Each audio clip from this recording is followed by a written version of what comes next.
Welcome to today's discussion. And for today, we're going to be talking about something that may be a little bit controversial because a lot of us have been taught to discount this part of us. But this is one of the number one things that have been proven to create better leaders. And it's how to tap into your perception, how to pick up on energy versus the things that you sense with your five senses. And I'm going to be calling that in today's discussion how to tap more into your intuition to be a better leader. Before I get started, my name is Yashica Lind. I am the founder and CEO of the Lind Group. Our mission is to develop better leaders in a more holistic manner so that you are able to lead with impact and do it in a way that doesn't cause you stress and doesn't cause you burnout and all the other things. And also, because we are experts in what we do, we also go into organizations and help them strategize and dramatically improve their operations. So, we're going to be talking about intuition today. And again, it's a bit of a touchy subject for those of you that are used to discounting that part of yourself, especially when you are using it in your personal life, or excuse me, your professional life. But if you've ever used it in your professional life, then you know how powerful this could be. So, for the purpose of the other discussion, let's calibrate behind what I'm talking about when I say intuition. And I think that intuition is this subtle voice or feeling that can pop up to give you important or helpful information. And this information normally cannot be able to be explained with logic or analytical reasoning. You just know it because you know it. It popped up. I don't want to get too much into this because I used to teach this way more extensively. However, there is a lot of information available to us as human beings that is outside of our conscious awareness that we have access, and it has been proven to make us have more information available to us, make us better human beings, and help us to make better and faster decisions and do so confidently. And this is important.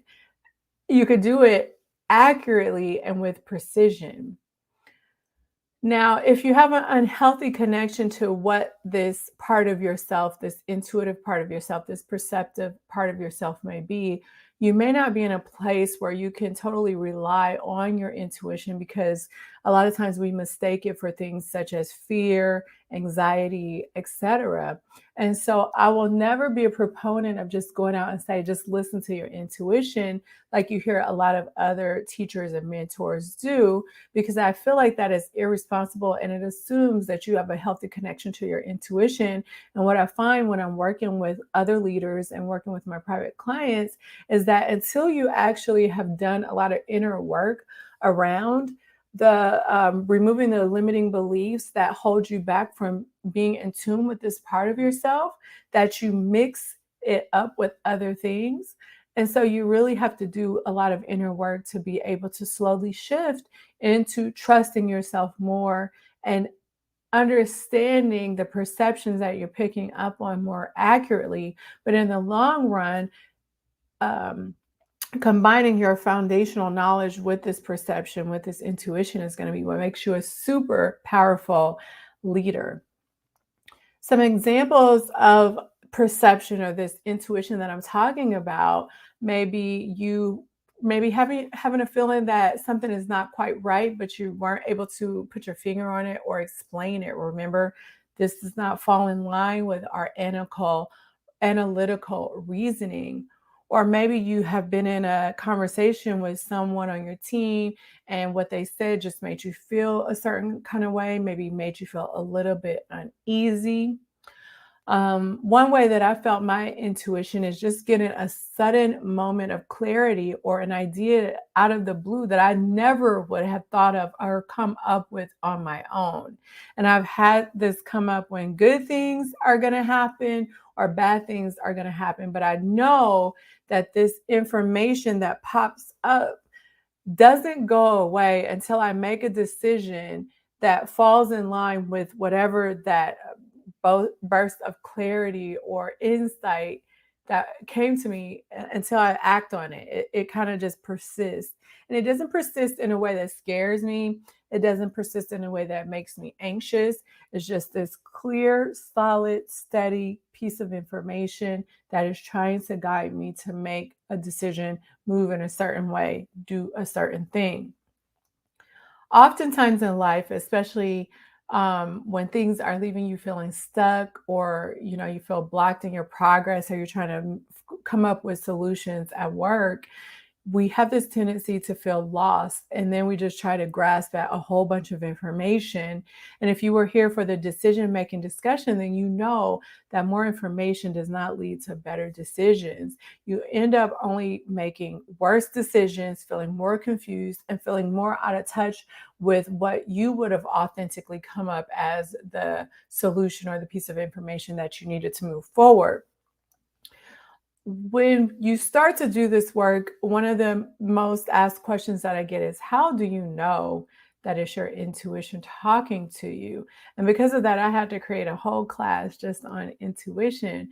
But I want to give you some tidbits that you can start to use if you want to be a more perceptive, therefore a better leader. And it's how to, these tips are going to tell you how to trust your intuition, understand it, and recognize it from that fear or anxiety that I talk about. Because most people mistake their intuition for fear, anxiety, instinct, impulse, compulsions, and other things that are actually more related to the traumatic things that we go through in life. And because of the traumatic experiences and the conditioning that we have fear, we have anxiety, we have this instinctual way that we respond to things, or we have these impulses, or we have these compulsions that we just have to get out or say something because we think that that's our intuition, but it's really not.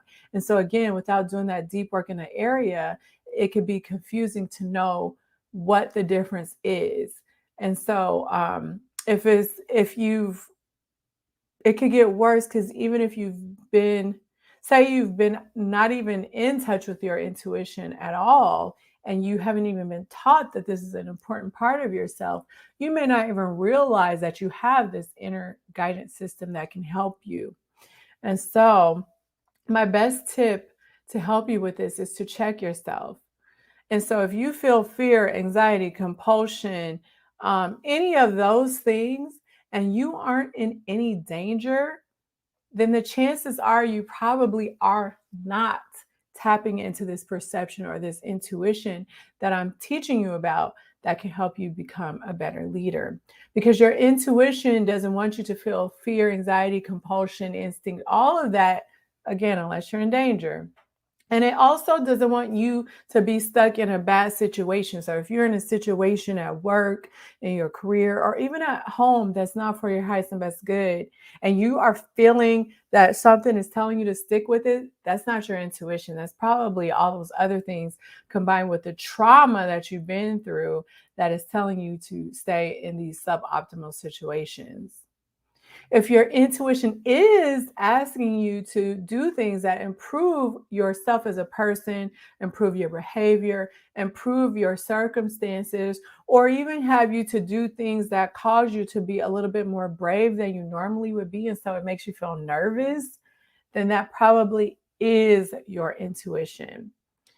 So, how do you sharpen your intuition? One way that you can sharpen your intuition quickly is by acting on most of the things that this voice is telling you to do within reason. And I like to teach people to start small. So it may be that for the smaller things, you say, well, what should I have for lunch? And I almost say, put your hand on your heart and ask, what should I have for lunch? And if you hear salad, or you ain't hungry, girl, or anything like that, then start to pay attention to what that voice is telling you, how it sounds, its tone, and follow that voice, and then see how you felt afterwards. And I think you're going to start to discern the difference between a voice that's telling you to do things for your highest and best good versus other voices that are telling you you need cookies and macaroni and cheese and stuff because you had a rough day.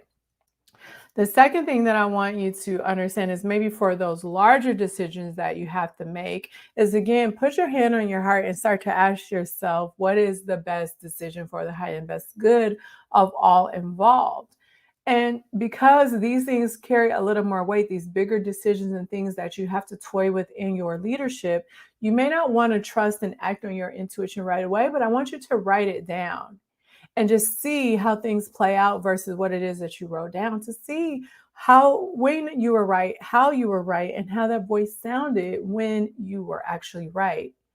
And the more that you seek guidance on these things, big and small, and when you finally are able to act on it, act on the small things. On the bigger things, you may have to wait a little bit till you see a pattern in order to start to act on those bigger things. But the more that you act on these things that you're seeking guidance for, the sharper your intuition will become. It's like a muscle, it can be trained.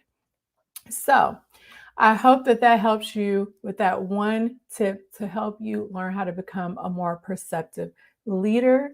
Again, we aren't taught this. We aren't taught this in society. We aren't taught this in leadership, but it is one of the number one things, one of the number one traits that highly successful leaders have. So, I would love to hear your thoughts and comments about today's topic. Make sure you share this, spread the word, trying to really help out leaders in healthcare because we're floundering. We need to hear this, but nobody's sharing it. They're not giving us classes on this. We're kind of just having to figure it out on our own. And then we have one more live stream. So make sure you come back Friday, 6 p.m. Central Standard Time for our last live stream. If you want to catch up because you just found us, the best place to do that would be on YouTube. I have all of the replays compiled in a playlist, but then LinkedIn is also a non-glitchy platform that has been reliable throughout these live streams. Lastly, if you want tips, if you want tricks, if you want our free ebook on the top 5 mistakes that leaders in healthcare make, if you want to get more information about all the other cool stuff that we have coming up and coming into the fall, then text the word leadership to the phone number 833-231-4407. Again, text the word leadership to 833-231-4407, and I will talk to you in our last live stream. All right, take care.